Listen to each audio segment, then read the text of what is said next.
Hoe zit het nou eigenlijk met het verband van Shankara Suvan? Hoe is dat ontstaan?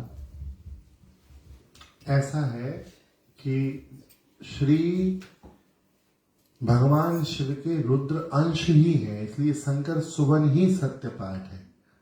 प्राचीन प्रतियों में भी सुवन ही है, शंकर स्वयं नहीं है।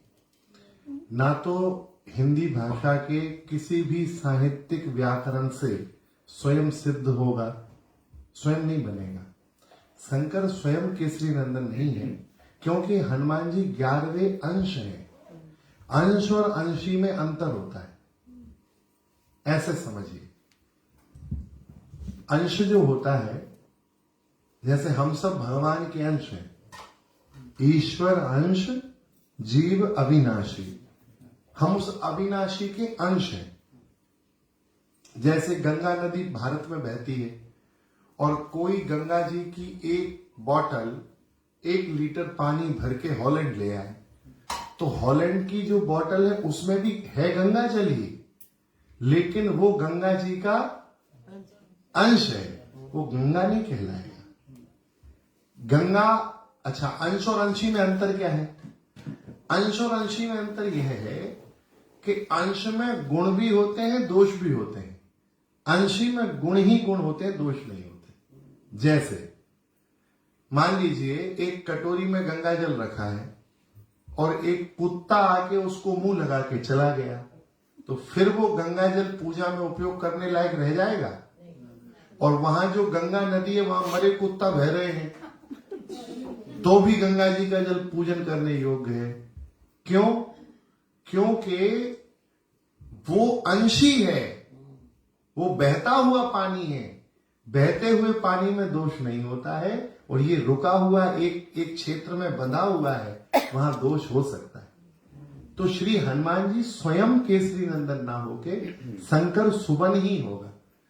क्योंकि देखिए, वायुपुत्र भी है, वायुपुत्र के साथ साथ पायस भी पाया है भगवती अंजना ने। वायुदेव ने पायस दिया है, गिराया है, चील ने गिराया है ना, तो वायु ने संभाल के अंजना जी की गोद तक पहुंचाया है, इसलिए वो पवन पुत्र है। तीसरी बात, एक शायद हमको स्मरण है, या तो वराह पुराण में है या किसी अन्य पुराण में है, हम पुराण कंफर्म नहीं कह पा रहे हैं, लेकिन हमने पढ़ा है स्वयं पवन पुत्र ने भी अंजना भगवती को यह वरदान दिया है कि मैं तुम्हारे यहां पुत्र बनूंगा। और ऐसी कथा है कि जब अंजना जी तपस्या करके उठी तो पवन देव इतनी तेजी से बहे, चली, इतनी तेज हवा चली कि उनके आंचल का जो वस्त्र था जिससे उनकी लज्जा ढकी हुई थी, वो आंचल का वस्त्र थोड़ी देर के लिए उड़ा। तो इतने मात्र से अंजना जी कुपित हो गई और वो पवन को श्राप देने वाली थी कि तुमने मेरे शरीर के वस्त्र को कैसे हटाया, मेरे शरीर का स्पर्श कैसे किया। तो पवन देव ने कहा, प्रकट होकर के मुझे श्राप मत देना, मैंने आशीर्वाद दिया था कि तुम्हारे यहां पुत्र बन के आऊंगा, और अब तुम गर्भवती हो, तुम्हारे गर्भ में भगवान शिव का संभूत बीज है, तो मैं भी उसी बीज में अपनी शक्ति प्रदान कर रहा था, इसलिए मैंने उस भाव से तुम्हें छुआ है, ना कि मैंने आपका अपराध किया है। ये कथा, पुराण का नाम याद नहीं आ रहा है, लेकिन पौराणिक प्रमाणित कथा है, ये 100% प्रमाणित कथा है। तो इसलिए शंकर सुमन केसरी नंदन कहेंगे, यही सत्य पाठ होगा, अच्छा पाठ होगा, और प्राचीन प्रतियों में यही प्राप्त है। स्वयं पाठ कहीं नहीं लिखा है, किसी भी जगह ये नहीं लिखा है शंकर स्वयं केसरी नंदन। शंकर स्वयं केसरी नंदन होगा मतलब शंकर जी के पिताजी केसरी हो गए। आप लाइन का अर्थ पढ़िए, शंकर स्वयं केसरी नंदन, माने स्वयं शंकर जो है वो केसरी नंदन, केसरी जी के पुत्र हैं। तो फिर शंकर जी पुत्र हो गए, केसरी जी शंकर जी के पिताजी हो गए, तो अर्थ ही बदल जाएगा। इसलिए ये अर्थ ना हिंदी व्याकरण से बनेगा, ना तो हिंदी ग्रामर से ये सिद्ध होता है, ना शब्द साहित्य से सिद्ध होता है। ये शंकर सुवन ही उपयुक्त है, ऐसा हमने संतों से सुना है। बहुत अच्छी बात। महाराज कभी सुनते भी कि हनुमान जी 11 अवतार है शिव जी का, वो कैसे संबंध है? 11वां अवतार इसलिए है क्योंकि रावण ने 10 सिर चढ़ाए थे, तो 10 रुद्रों के ऊपर एक एक रुद्र का नाम लेके एक एक सिर काटा था रावण ने। तो उन 10 में से कोई भी भगवान का अवतार जो था वो रावण को नहीं मार सकता था, क्योंकि रावण ने उनके लिए समर्पण किया था। और बिना शिव जी के सहयोग के रावण मरता नहीं, इसलिए फिर 11वें अंश के रूप में, क्योंकि 11वां सिर रावण ने चलाया नहीं था, तो हनुमान जी 11वें रुद्र बने और रुद्र और नारायण के सहयोग से रावण की मृत्यु हुई। तो ये 11वें रुद्र है। मैंने अभी आज वैसे कथा ये सुनाई है, 11वें रुद्र नंदी थे, नंदी के अवतार है ना, उनके अंश से आए हैं।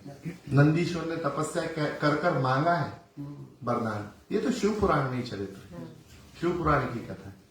ये तो फिर भी बहुत अच्छे प्रश्न है। आपका प्रश्न बहुत अच्छा था। आपका शुभ बहुत नाम? सुंदर। चंदन कुमार। एक बार इनके लिए क्लैप करें। एक लाइन में वो Dutch में converted, dan फिर उसके बाद हम आरती में जाएंगे. Er is een hele mooie vraag gesteld, want het is eigenlijk een beetje onduidelijkheid van wie is Hanuman Swami nu eigenlijk? Soms hoor je, is hij Shiva Bhagwan zelf? Is hij een onderdeel van Shiva Bhagwan? Van wie is hij het kind? De vraag werd gesteld, is hij Shiva Bhagwan zelf, Swayam, of is hij Shiva Bhagwan Ansh?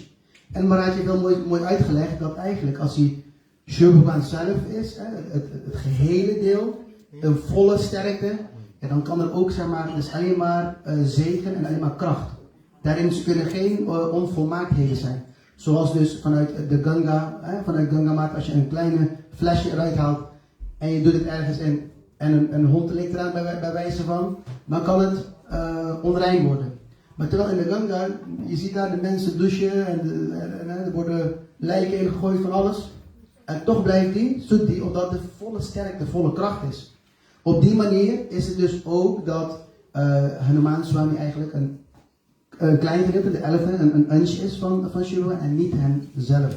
Dus in dat stukje proberen we ook een beetje duidelijkheid te geven. Nou, wie is hij nu? En op basis van, dus van de Purans, van de boeken en ook vanuit de Hanuman Chalisa, vanuit de textuele uitleg eigenlijk van wat dat inhoudt. Als het zelf zou zijn, dan zou het een kind zijn van, en zou Shiva een kind zijn van Kesari, maar dat is het niet. Dus vandaar dat er wordt gezegd, nou, hij is een klein onderdeel. En we horen wel eens de 11e avatar van Shiva, maar het is eigenlijk een 11e onderdeel van, want Ravan heeft 10 hoofden heeft hij afgehakt eigenlijk als het ware, om zichzelf onsterfelijk te maken. En die 11e vorm is de zegen van Nandi.